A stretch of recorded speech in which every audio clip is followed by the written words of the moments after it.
नमस्कार मंडळी, कसे आहात? मजेत ना? तर आज काहीतरी वेगळं खायची इच्छा होती, म्हणून आईला म्हटलं, आई काहीतरी नवीन बनवून दे. आई म्हणे, काय तुझं रोजचं नाटक, तुला रोजच काही नवीन नवीन पाहिजे. मग आईला म्हटलं, आज बनवून दे, उद्यापासून नाही खाणार.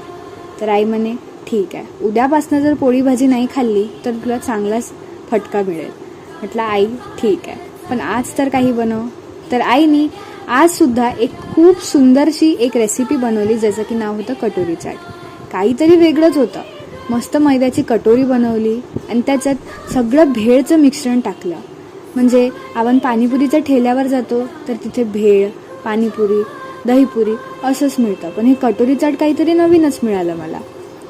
खूप वेळा मी बघितलंय, पण होममेड हे वेगळंच असतं आणि आईच्या हाताचं तर हे वेगळंच असतं. तुम्ही पण घरी हा ट्राय करून बघा. होप तुम्हाला हा व्हिडिओ आवडला असेल. प्लीज